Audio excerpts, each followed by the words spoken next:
ఓం నమో శ్రీ లక్ష్మీ వెంకటేశ్వర శ్రీ మహాగణాధిపతియే నమః.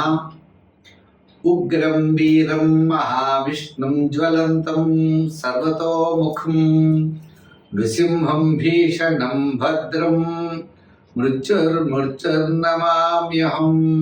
ప్రేక్షకుల నమస్కారాలు తెలియజేస్తూ మనం ఈ మాసం అంటే జూన్ నెల రాశులకి ఎలా ఉంటుందనేటువంటి విషయాన్ని స్పష్టంగా తెలుసుకుందాం. మరి గ్రహాల యొక్క పరిస్థితి చూసినట్లయితే మనకి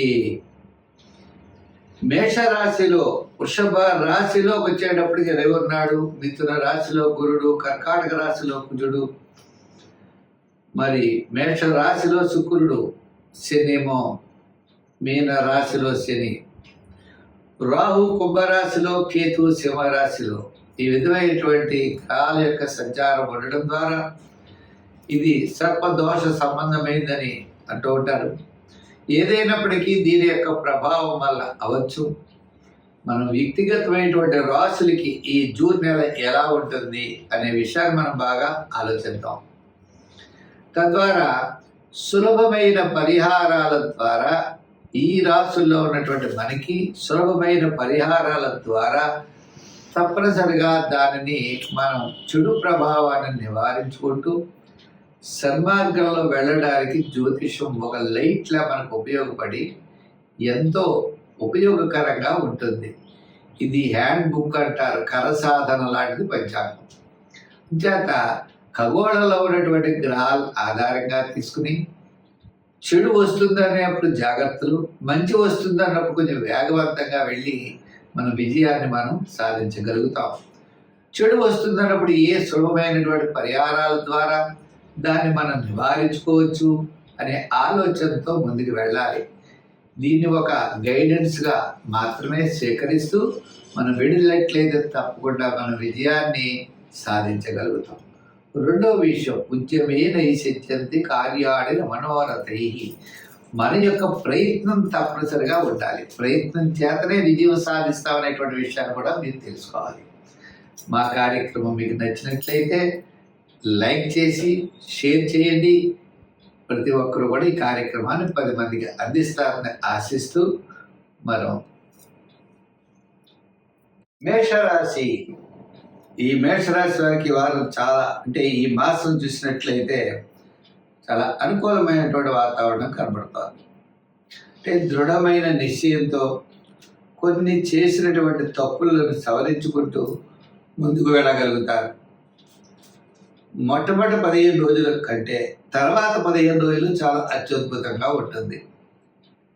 తర్వాత 15 రోజుల్లో క్రయ విక్రయాలు అవ్వచ్చు, ఆర్థిక ప్రోత్సాహం అవ్వచ్చు, అన్ని విధాలా కూడా మనం విజయాన్ని సాధించగలుగుతాం.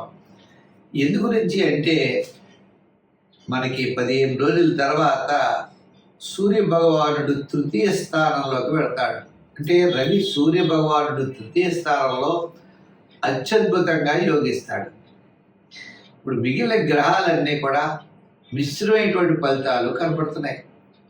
ప్రతి పనిలో కూడా మనం శ్రద్ధ అనేది వహించవలసిన అవసరం ఉన్నది. విద్యార్థులు దక్షిణామూర్తిని శ్రద్ధగా పూజించాలి. రాజకీయ నాయకులకైతే అవకాశాలు తగ్గుతాయి. వృత్తుల పరంగా ఉన్న వారికి పబ్లిక్ రిలేషన్స్ తగ్గుతాయి. కళారంగం వారికి కూడా అవకాశాలు తగ్గుతాయి. ఏదైనా ఆర్థిక సర్దుబాట్లు, ఆత్మస్థైర్యం, బంధుమిత్రుల యొక్క సహాయ సహకారాలు ఇవన్నీ కూడా మనకి జూన్ 15 నుంచి జూన్ నెలాఖరు వరకు యోగించేటువంటి అవకాశాలు ఉన్నాయి. చేత ముఖ్యమైన వ్యవహారాల్ని, రుణ ప్రయత్నాలు, కోర్టు ప్రయత్నాలు, ఆర్థిక సంబంధమైన వ్యవహారాలు ముఖ్యమైన ఇంపార్టెంట్ చేయాలన్నట్లయితే మాత్రం మనం జూన్ 15 తర్వాత చేయడానికి మంచిది. ఏదో కొంతకాలం విందులు వినోదాల్లో పాల్గొనడానికి, అంటే సమయానికి నిద్ర, సమయానికి భోజనము లభిస్తాయి. మిగిలినటువంటి వ్యవహారాలన్నీ కూడా ఒక పని 2-3 సార్లు చేయాలి. చికాకులు, శ్రమ, మానసికమైన అశాంతి ఇవన్నీ తోడవుతాయి. విద్యార్థులు ఎక్కువ శ్రమపడాలి.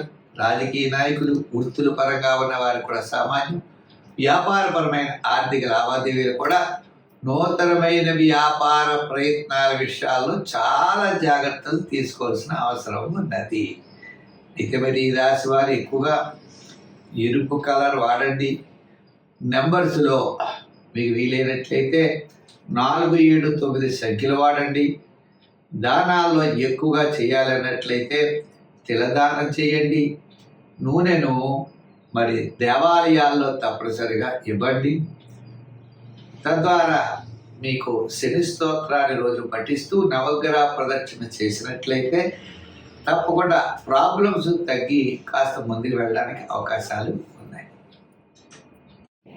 మిథున రాశి. ఈ మిథున రాశి వారికి మిశ్రమైనటువంటి ఫలితాలు ఉన్నాయి. అయినా శుక్రుడు అనుకూలంగా ఉండడం ద్వారా విందులు వినోదాల్లో పాల్గొనే అవకాశాలు ఉన్నాయి. పుణ్యక్షేత్రాలను దర్శించే అవకాశాలు ఉన్నాయి. విశ్రాంతి గృహాల్ని దర్శించే అవకాశాలు ఉన్నాయి. అంటే మానసికమైన ప్రశాంత వాతావరణం అయితే తప్పనిసరిగా ఉంటుంది. అయితే ఇంకా జూపిటర్, సాటర్న్, రాహు ఇలా గ్రహముల యొక్క బలం మిశ్రమంగా ఉండడం ద్వారా, గురుబలం అనుకూలంగా లేకపోవడం ద్వారా కుటుంబ ఆర్థిక సంతానపరమైన వ్యవహారాల్లో నిదానముగా నడుచుకోవాలి. శని ప్రభావం ఉండడం ద్వారా అంటే అనుకూలంగా లేకపోవడం ద్వారా ఆరోగ్య సూత్రాలను పాటించాలి. ఇలా గ్రహముల యొక్క బలం మిశ్రమైనటువంటి ఫలితాలు కనపడడం ద్వారా ప్రతి పని కూడా ఈ మాసంలో చాలా ఆనందకరంగా గడిచినప్పటికీ దీర్ఘకాలిక ప్రయోజనాన్ని ఇచ్చేటువంటి పనులైతే మాత్రం ముందుకు వెళ్ళవు. అందుచేత మరి ఈ రాశి వారు విద్యార్థులైనట్లయితే దక్షిణామూర్తిని బాగా పూజించాలి. రాజకీయ నాయకులు సూర్య ఆరాధన చేయాలి. వృత్తుల వారు వెంకటేశ్వర స్వామిని ఆరాధించాలి. వ్యాపారపరంగా కూడా వెంకటేశ్వర ఆరాధన చేయాలి. నూతనమైన వ్యాపారాల్లో పెద్దగా యోగించే అవకాశాలు లేవు.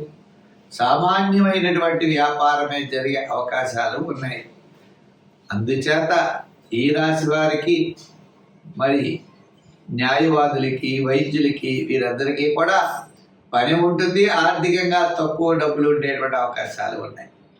ఇంకా ఐటీ రంగం వారికి, షేర్స్కి, చిన్న చిన్న వృత్తుల వారికి కాస్త పూర్వార్థం కంటే తరువాత భాగంలో కాస్త అనుకూలమైన వాతావరణం ఉన్నది.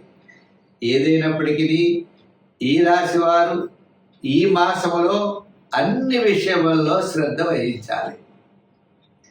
అనవసరమైన వ్యవహారాలకి దూరంగా ఉండాలి. విషయముల యందు శ్రద్ధ, పట్టుదల, చాలా కష్టపడితే కానీ మనం విజయం సాధించేటువంటి పరిస్థితులు అయితే లేవు. ఈ రాశి వారు తప్పనిసరిగా నవగ్రహారాధన చేయండి. నవగ్రహాల చుట్టూ ప్రదర్శనలు చేయండి. నవగ్రహ స్తోత్రాన్ని పఠించండి. శివారాధన చేయండి. దత్తాత్రేయుడి యొక్క పారాయణ ప్రతిరోజు చేయండి. గురువార నియమం ఖచ్చితంగా పెట్టుకోండి. ఆ వేళ దానాల్లో శనగలు ముత్తైదులు ఇవ్వచ్చును, లేదా స్వీట్లు పంచిపెట్టవచ్చు. ఏ విధంగా అయినా గురువారం నాడు శనగపిండి సంబంధమైన వస్తువులను చేయండి. సంఖ్యల్లో 5, 6, 8 రంగుల్లో లైట్ బ్లూ, గ్రీన్, ఎల్లో రంగుల్లో మీరు ఎక్కువగా ధరించండి. తద్వారా మీకు కాస్త మానసికమైన ప్రశాంతత ఉంటుంది. అన్ని విషయాలతో శ్రద్ధతో కలిగి ముందుకు వెళ్ళినట్లయితే తప్పకుండా వ్యతిరేకమైన ఫలితాలు ఉండవు. మనం ఇబ్బంది పడేటువంటి అవకాశాలు కూడా చాలా తక్కువ ఉంటాయి.